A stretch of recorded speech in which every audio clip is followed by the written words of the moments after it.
Last time we spoke about the Reichstag. In post-World War I Germany, society teetered on the edge of chaos. The Great War's aftermath left wounds that ran deep. Food shortages and despair fueled growing unrest. Amidst all this turmoil, Adolf Hitler emerged, promising a return to national pride.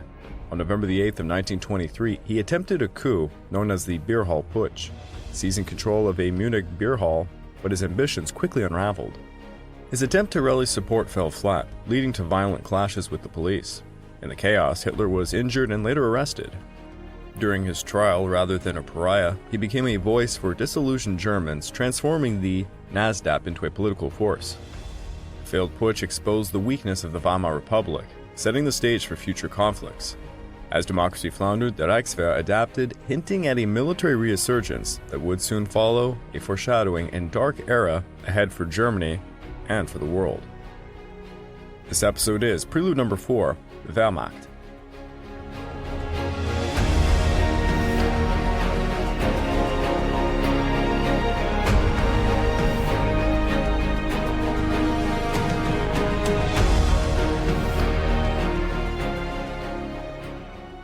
Well, hello again. Welcome to the Eastern Front Week by Week podcast. I'm your dutiful host, Craig Watson. But before we begin, I just want to remind you all that this podcast is only made possible through the efforts of Kings and Generals over at YouTube. Perhaps you want to learn a bit more about World War II? Kings and Generals has an assortment of episodes on World War II and so much more, so go give them a look over at YouTube.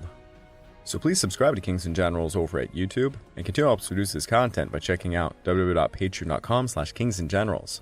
And hey, don't forget about our sister podcasts over at the Pacific War Week by Week podcast and the Fall and Rise of China podcast, both written and narrated by me. And if after all that, if you're still hungry for some more history, why don't you give my personal channel a look over at the Pacific War channel on YouTube and Echoes of War found on major podcast platforms. Over on YouTube, I just released the second part in a 4-part series covering the Japanese invasion of North China. This episode about the defense of the Great Wall of China. And over on Echoes of War, we're finishing up our 5-part series covering the Malayan campaign of World War II. If you'd like to further support me, please consider checking out my YouTube membership or my Patreon account at www.patreon.com/thepacificwarchannel. By joining either, you get access to the exclusive podcast series, early access to all the content I make, and voting rights for the subjects I will tackle next. The Weimar Republic was ambitious yet fragile. It promised democracy, civil liberties, and social reforms. Many believed it would usher in a new era of prosperity. However, beneath the surface of this hopeful facade lay deep divisions and discontent that would ultimately lead to its downfall. At its inception, the Republic faced immediate challenges. The old imperial elite, including military leaders and aristocrats, harbored dreams of restoring their former glory. Meanwhile, the newly empowered working class sought rights and recognition, often clashing with right-wing paramilitary groups like the Freikorps. A wave of political violence swept through the streets as rival factions vied for power. In 1919, the Spartacist uprising led by communist leaders Rosa Luxemburg and Karl Liebknecht was violently suppressed, setting a precedent for bloodshed for years to come. The Republic struggled to gain legitimacy, tarnished by the stigma of having accepted the Treaty of Versailles. Many Germans viewed the government as weak and ineffectual. Amidst hyperinflation in 1923, the currency lost its value overnight, divesting savings and wreaking absolute havoc on the middle class. Bread that once cost just a few marks escalated to millions. I'm sure many of you have seen the comical images of people literally carrying marks in their wheelbarrows. Frustration and anger was at its highest point, leading to a surge in extremist parties capitalizing on the people's despair. In this chaos, a charismatic and ambitious leader emerged, Adolf Hitler, head of the National Socialist German Workers' Party, or the NSDAP. With his potent mixture of nationalist zeal and racial ideas, he reached out to those disillusioned by the Republic's failures. His promises of restoring German pride and rebuilding the economy resonated with a populace just yearning for stability and direction. In parallel, the Weimar government attempted to stabilize the economy through foreign loans, particularly from the United States via the Dawes Plan in 1924. Initially, this strategy bore some fruit, leading to a period of relative prosperity known as the Golden Twenties. Yes, the jazz clubs flourished in Berlin. Art and culture also thrived. A new social freedom emerged. Yet the underlying fractures remained, and the Republic's economic foundation was precarious, dependent on foreign goodwill. As the Great Depression struck in 1929, the Weimar Republic found itself in a complete freefall. Unemployment soared, businesses collapsed, and despair spread like wildfire. The government, struggling to respond effectively, seemed completely paralyzed. As the 1930 elections approached, the NSDAP capitalized on widespread discontent with the Weimar government. Many Germans blamed the existing leaders for their misfortunes, viewing them as ineffective in addressing rapid unemployment and skyrocketing inflation. Leveraging the anger, Hitler and the Nazis promised hope, unity, and a restoration of national pride. Their message resonated with a population desperate for change. Within the 1930 elections, significant shifts would occur.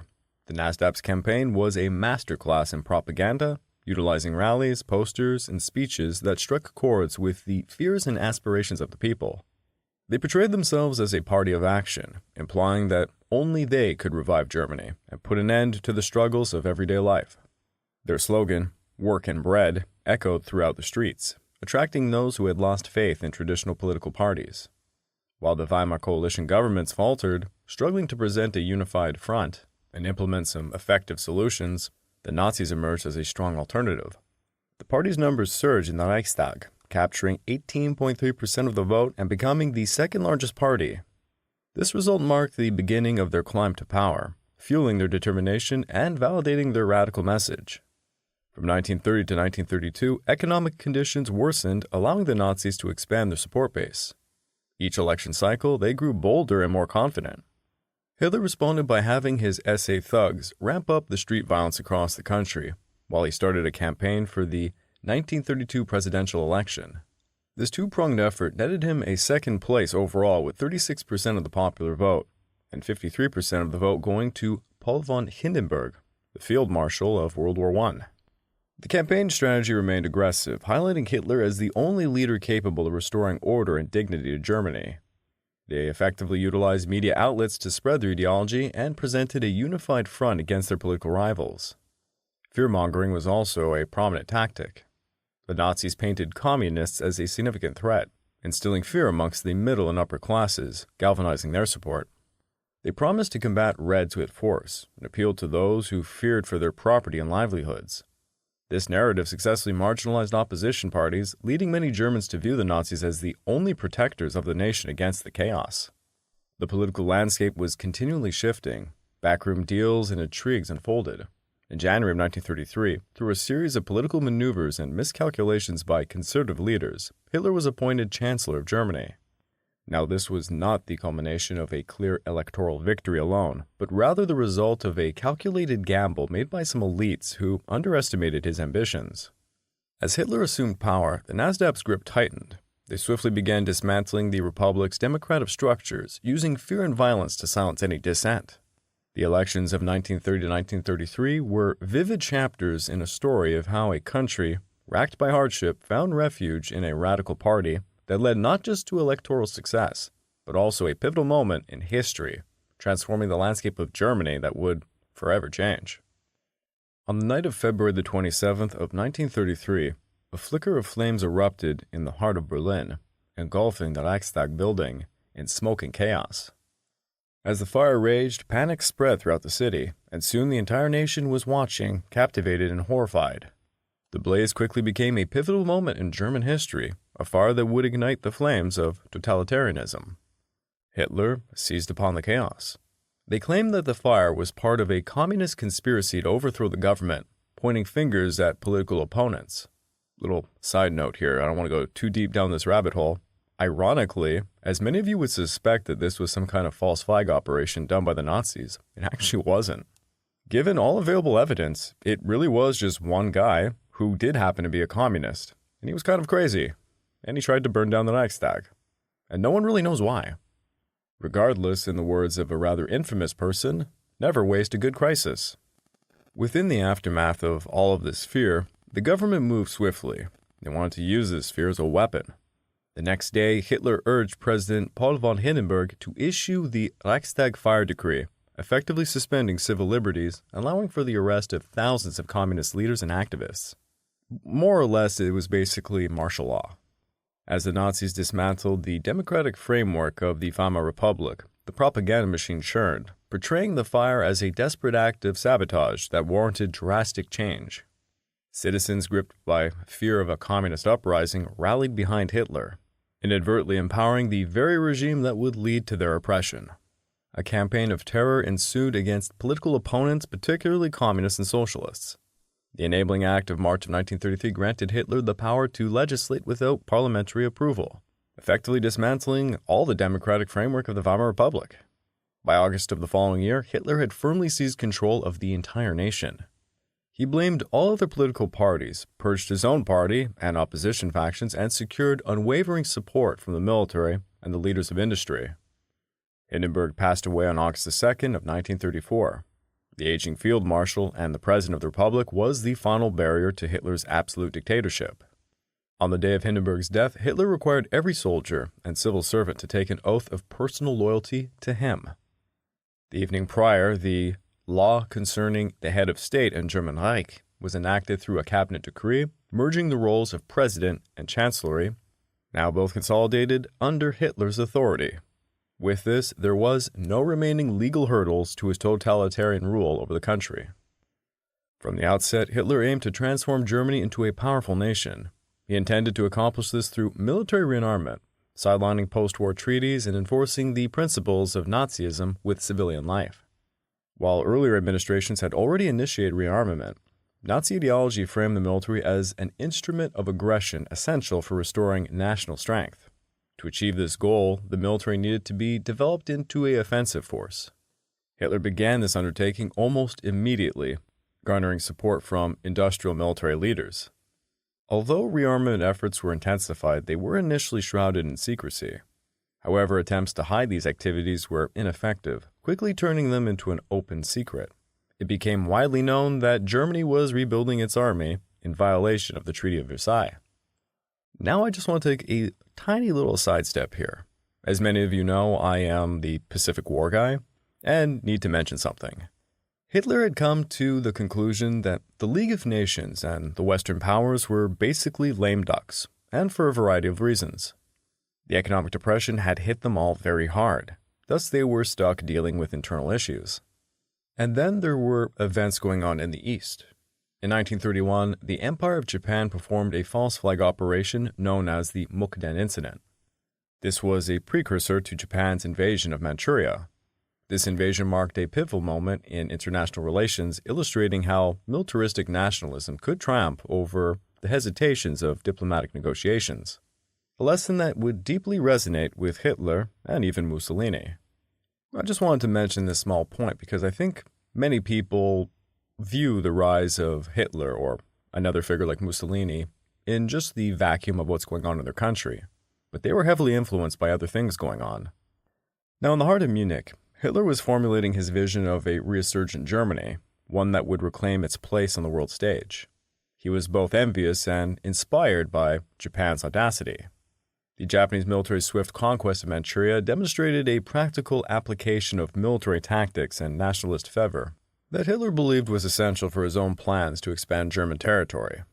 He admired how Japan disregarded the League of Nations' condemnation and continued its aggressive policies with little to no consequence.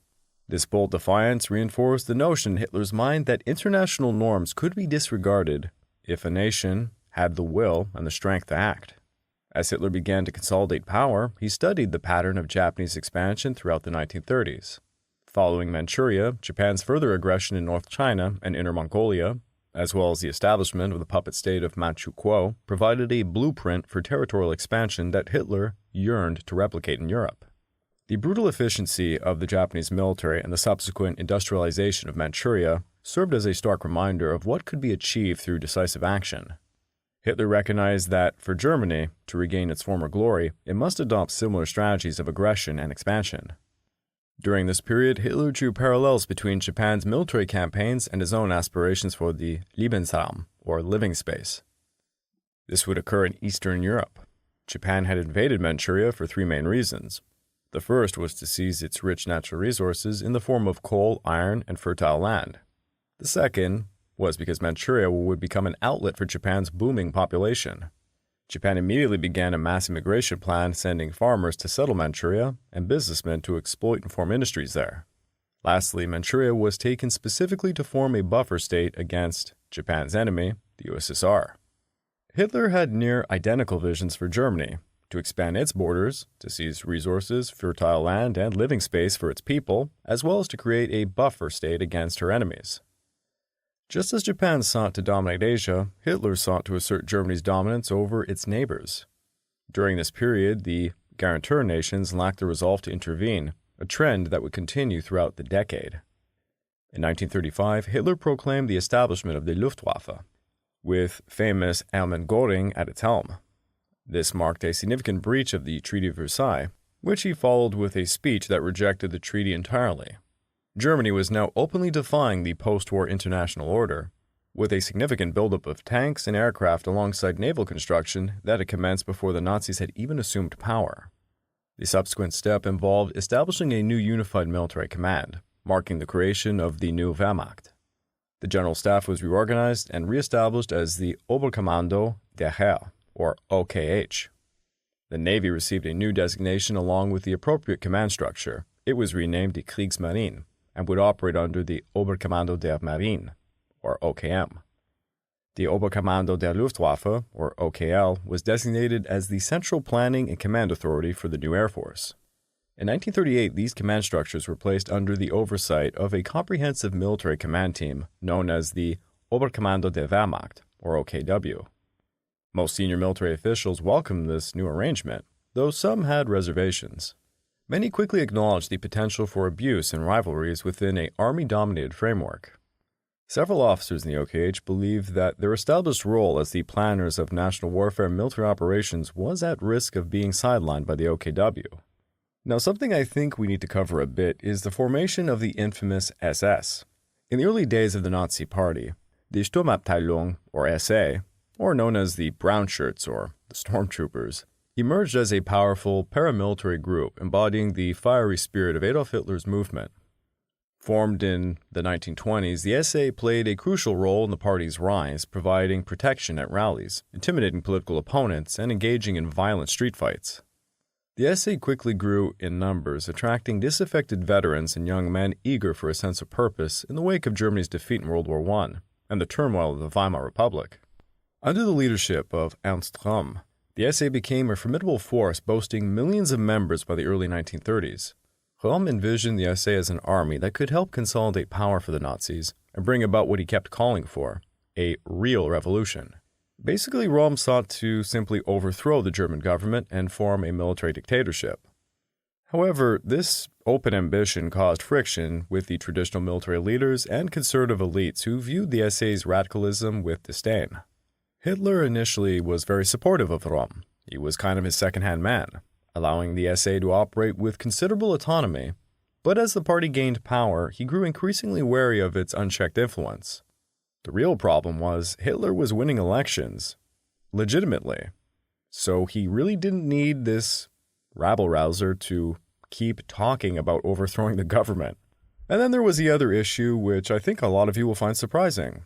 Röhm was openly a homosexual. He is a very fascinating figure. I've actually written about him when I was at university. He had a whole group of homosexuals at the higher echelon of the SA. You have to remember, this is a time when that was quite frowned upon. It was quite a scandal. But that wasn't what really put the nail in the coffin for Röhm. Hitler was fed information by other friends and subordinates, notably Goebbels and Heinrich Himmler, who both hated Röhm and wanted to get rid of him. These rumors ranged from Röhm was planning his assassination, or that Röhm was trying to overthrow Hitler and become a military dictator over the country. Regardless, Hitler came to the point where enough was enough. By 1933, after becoming Chancellor, the SA's violent antics became a liability, alarming the Reichswehr and influential conservatives who feared Röhm's growing ambitions. Within this context, Hitler began to favor the more disciplined Schutzstaffel, or SS, originally created as his personal bodyguard in 1925 and led by Heinrich Himmler. Unlike the SS was loyal directly to Hitler and adopted a more ideological approach to its mission. Now, the turning point for the SA came during the infamous Night of the Long Knives in June of 1934. Fearing a coup was about to be led by Röhm and the SA, Hitler orchestrated a brutal purge. In a shocking display of loyalty to the Führer, SS and police officers arrested and executed many SA leaders, including Röhm himself. This decisive action effectively dismantled the SA as a political force and reassured the army and conservatives, who were relieved to see Röhm's radicalism curtailed. After the purge, the SS emerged as the primary paramilitary organization within the Nazi regime. With a focus on loyalty to Hitler, racial ideology, and enforcement of Nazi policies, the SS grew in both power and prestige. The SA was officially disbanded, its remnants absorbed into the SS, which continued to expand under Himmler's brutal vision. The SS transformed into one of the most feared organizations in Nazi Germany, embodying the regime's ruthless pursuit of power. The SS evolved into a powerful political entity with its own secret police authority. This increase in political influence was accompanied by an expansion in the size of the organization. By the later part of the decade, the SS Corps developed into a regular infantry regiment, operating outside of the traditional army command structure. Die Leibstandard SS Adolf Hitler began as a ceremonial guard, ultimately became the foundation of the Waffen-SS, transforming into a panzer division, and in the war's final years, a panzer corps. Now, having solidified his grip on political power in Germany, and with his military making notable strides in rearmament, Hitler turned his focus to territorial ambitions for his regime. The first move aimed to highlight the indifference of the former Allied powers. In March of 1936, Adolf Hitler, defying the Treaty of Versailles, ordered German troops to march into the Rhinelands, a demilitarized zone. The Rhine, long a symbol of both national pride and the harsh penalties imposed on Germany after World War I, became the stage for a bold Nazi maneuver. As the sun rose on that fateful day, German soldiers, fueled by a mix of determination and nationalistic fervor, crossed the Rhine under the watchful eyes of their leaders. Local citizens, many unsure of what lay ahead, viewed the procession with a mix of fear and reluctant admiration. For the Nazi regime, this was more than a military act. It was a demonstration of power, signaling to the world Germany's reclaiming of its rightful place. Now, over in Paris and London, leaders debated their responses, but the anticipation and anxiety of a continental war hung in the balance. Hitler's gamble paid off. France and Britain hesitated, unwilling to risk another world war. The occupation was met with little opposition, reinforcing Hitler's conviction that the Western powers would not intervene. It was just as Hitler had seen with Japan's invasion of Manchuria. Despite the condemnation from Western powers, none were actually willing to do anything about it. The remilitarization of the Rhinelands marked a crucial turning point. The display of weakness by the French and British governments emboldened Hitler. He patiently built up his forces until early 1938, when he planned the unification of Austria, known in German as the Anschluss, which effectively formed the Third Reich, a long-standing goal of the Nazi propaganda aimed at bringing all German-speaking people back together.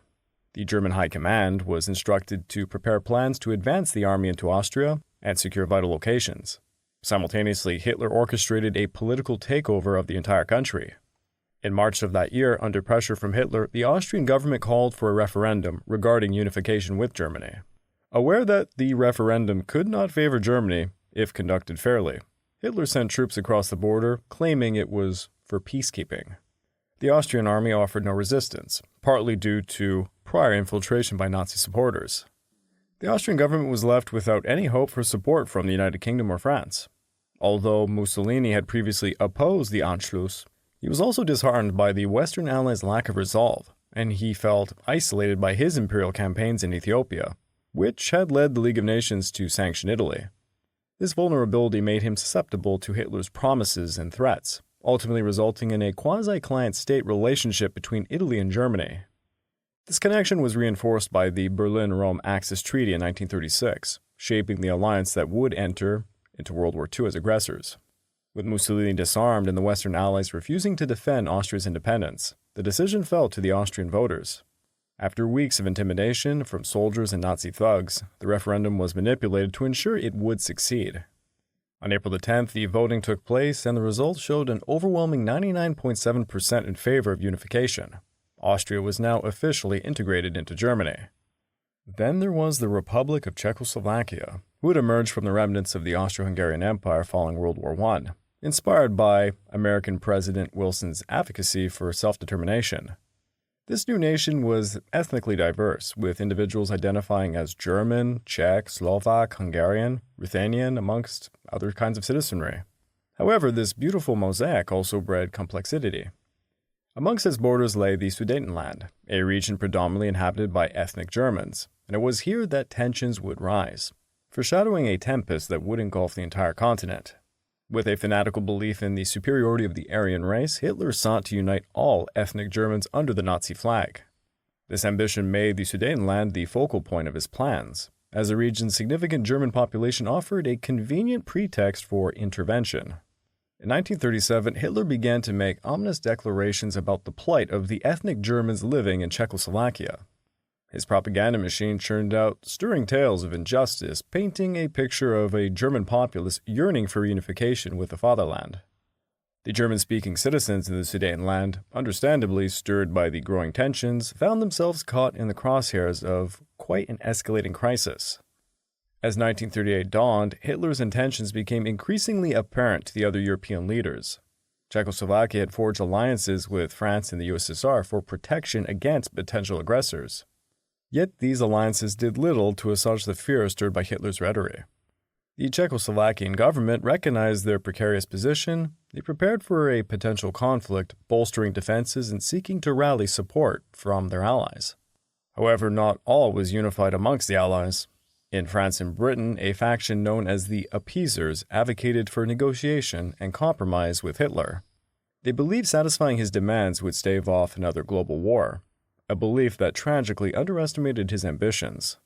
Prominent figures like British Prime Minister Neville Chamberlain were swayed by the mantra of peace at all costs. By the summer of 1938, the situation had reached a boiling point. Hitler openly called for the annexation of the Sudetenlands, demanding immediate action. As this threat loomed overhead, the leaders of France and Britain hurriedly convened, attempting to chart a course that might prevent the unavoidable confrontation. Czechoslovakia found itself isolated, as its allies hesitated to commit a military response. In September of 1938, the fate of the Sudetenland was to be determined by a series of meetings known as the Munich Conference. Chamberlain, French Premier Édouard Daladier, and Italian dictator Benito Mussolini met with Hitler, leaving Czechoslovakian President Edvard Beneš excluded from the discussions about his country's future. The atmosphere was charged with tension, a palpable amount of anxiety, which was hanging over the entire room. Hitler, confident and brazen, presented his demands in a way that suggested compromise was impossible.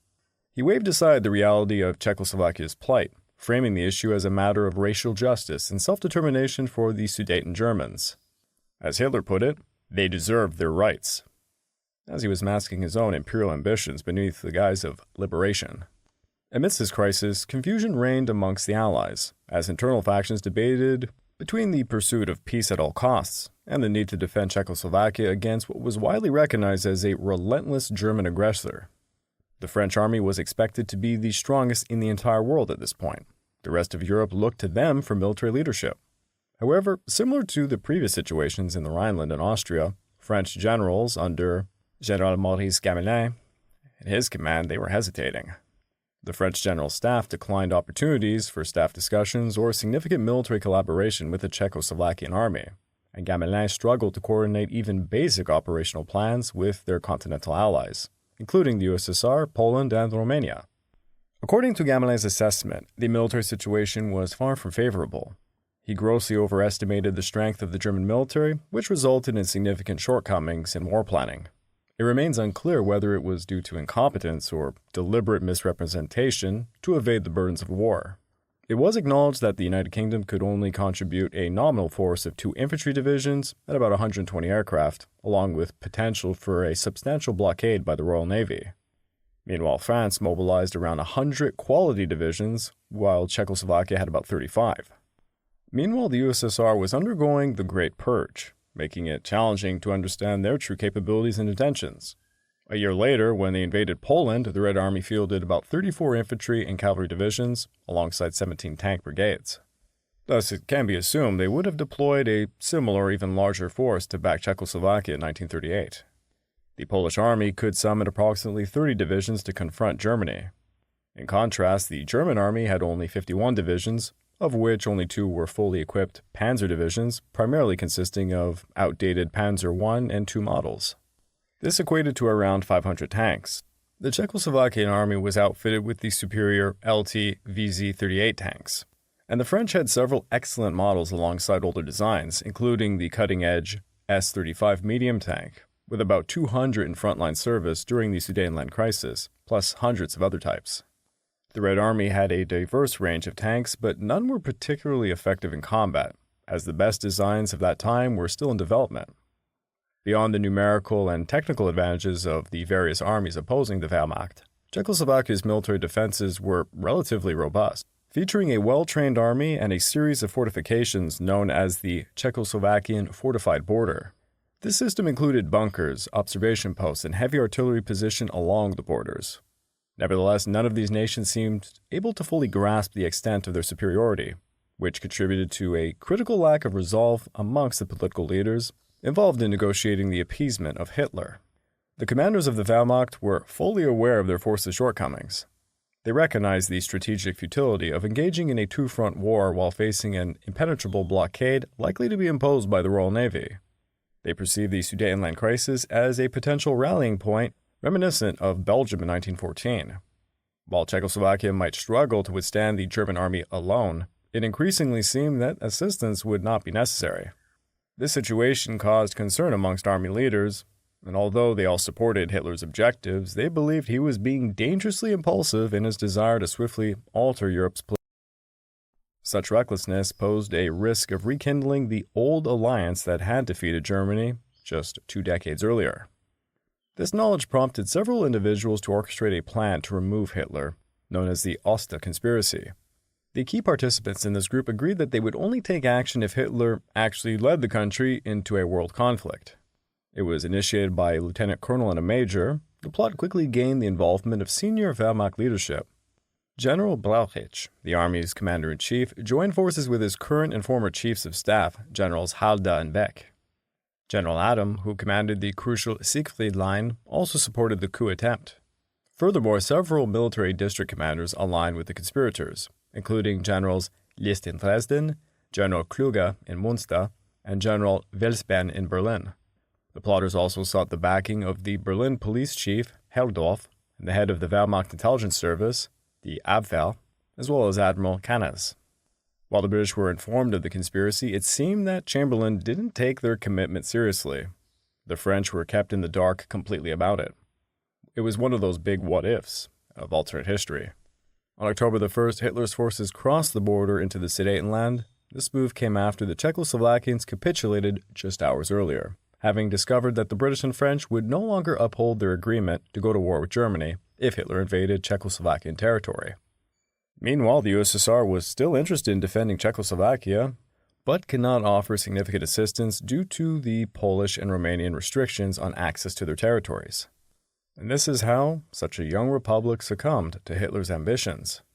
To be honest, it's actually a lot more complicated than all of that, and once upon a time, I made a very short and peculiar episode on my YouTube channel about a notable key figure who was involved in these meetings. She was actually a spy used by Hitler to try and get the Allies to go along with all of this.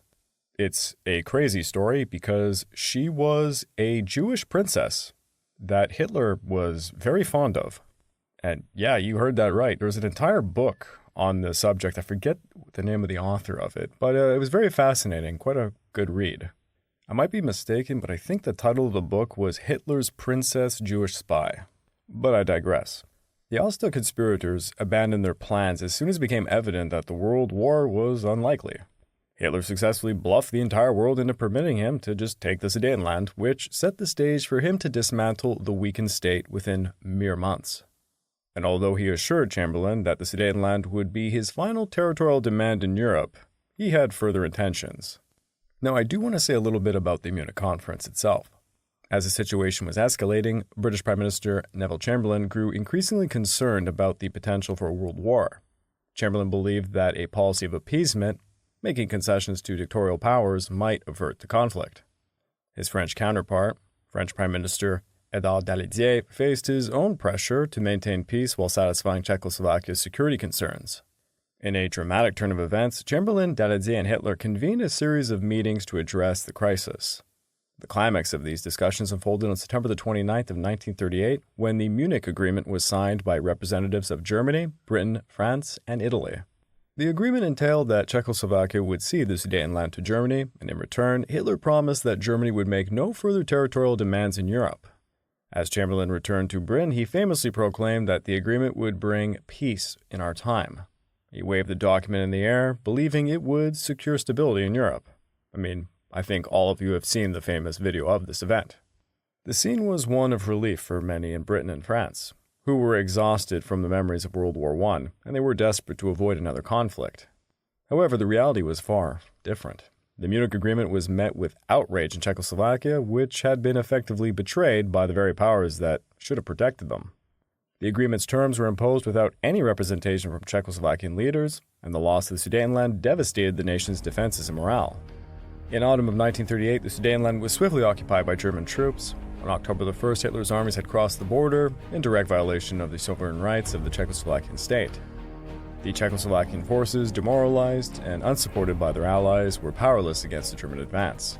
Just hours before the occupation, Czechoslovakia had sought to mobilize but was met with inertia from its allies, who now assured them that Soviet support would not materialize as long as Poland and Romania denied access to their fronts for any potential military action. The atmosphere was one of despair and resignation. Czechoslovakia had been promised support, but the British and French governments decided that their own national interests were more paramount. Inside of his war room, Hitler reveled in the success of his maneuvering. Not only had he seized an important territory, he had successfully bluffed the world into allowing him to do so. With the Sudetenland in German hands, the balance of power in Central Europe began to tilt ominously. Hitler had promised Chamberlain that it would be his final territorial demand, a pledge he intended to break immediately. The Munich Agreement, viewed as a testament to diplomacy, had not pacified Hitler, but instead provided him with the confidence to expand his ambitions even further. The world watched in disbelief as he continued his campaign of conquest with no checks to his power. As the chilling winds of winter began to blow across Europe, speculation grew regarding Hitler's next move.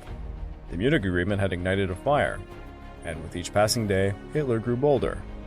He soon set his sights beyond the borders of Czechoslovakia, inching ever closer to a conflict that would change the course of history. Hey, I would like to take this time to remind all of you that this podcast is only made possible through the efforts of Kings and Generals over at YouTube. Please go subscribe to Kings and Generals over at YouTube and continue to produce this content by checking out www.patreon.com/kingsandgenerals. And hey, don't forget about our sister podcasts over at the Pacific War Week by Week podcast and the Fall and Rise of China podcast, both written and narrated by me. And if after all that, if you're still hungry for some more history, why don't you give my personal channel a look? The Pacific War channel, found over at YouTube, and Echoes of War, found on major podcast platforms. If you'd like to further support me, please consider checking out my YouTube membership or my Patreon account at www.patreon.com/thepacificwarchannel. By joining either of those, you get access to the exclusive podcast series, early access to all the content I make, and voting rights for the subjects I will tackle next. As the Weimar Republic faltered and the NSDAP exploited discontent, paving the way for Hitler's ascent to power, and a dark turn for history, inspired by Japan's invasion of Manchuria and his own megalomania, Hitler began his conquest of Europe, first taking the Rhinelands, then Austria, and now Czechoslovakia.